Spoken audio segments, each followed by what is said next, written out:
So today we just got a new Echoes of Aincrad gameplay trailer, and I want to talk a little bit about it. They showed something new, and of course something that we know already, so I'm gonna talk about everything that's new from this trailer. And let's just get straight into it. In the trailer, we've seen a lot of the new places that we will explore. For example, this might be the place, the second floor, although I am not really sure. But it does look really crowded and look really good, and then there's a lot more ruins you can see. And yeah, as far as I can tell, this might be the second floor of the map, but I might be wrong as well because it looks kind of similar to the first map.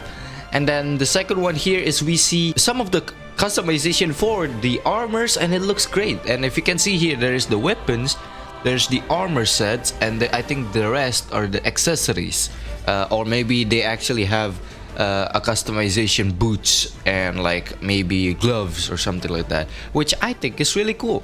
From the options here, there are a lot, and maybe you can get a lot more after, or maybe the more you play the game. It looks really interesting, and it looks really cool for like the first two floors to get this epic looking costume, but it is what it is. And then in the next few seconds here, we see a lot of like different looking axe. But if you guys are hoping for a pole arm or maybe the claws or something like that, sadly it is not shown here. It is still a one-handed sword, a rapier, a dagger, a mace, and a two-handed sword, and also the last one is an axe. So yeah, although if you guys can see, a sight here is also basically categorized as an axe.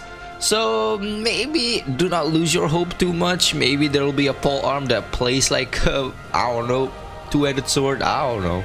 But whatever it is, it looks really nice, even though like there's the lack of like weapons. But I think this much is already really cool, and we will see maybe in the next game or maybe in the DLC we will get more of those. And we get more scenes where Argo and the main character goes in action, the sync attack with more of the characters. And one thing I would love to say, and proudly also from like any of the older games, is that the enemies here have a lot of variety. It seems like they have a lot of variety, and it doesn't look like it's all reskins.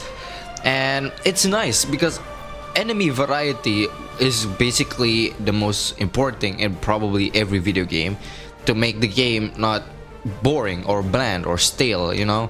And from the looks of it, they have a lot of enemies. And although I think like there's too many like four-legged enemy, I don't think like that's a problem. But I just want to say that from the looks of, with more different types of enemy rather than the reskins, I think makes the game a lot more fun. And then at the end of the trailer, it says risk your reality.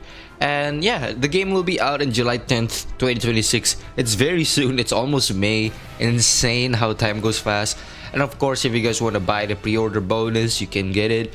And also the deluxe edition, which unlocks your dev game mode early and more expansion packs, and plus expansion DLC, which is, well, a long-term thing if you want to keep playing Echoes of Aincrad in the future. And yeah, just a little bit more. If you want to buy the Ultimate Edition, you can get it, and you will get the special anime movie that is called Unanswered Butterfly. And yeah, that's just it. That's all that we see from here. We do not see that much, just more of enemy variety, more good-looking maps, I would have to say, more customization on the outfits, on the armors, on the weapons. And yeah, that's just my update for this one. The gameplay trailer is just 1minute and 30 seconds, so it's not that much. And yeah, I'm just gladly covering this off because I think it's really cool to see all this new stuff. So yeah, subscribe if you guys want to see more Echoes of Aincrad video, and I'll see you guys until the next one. Goodbye.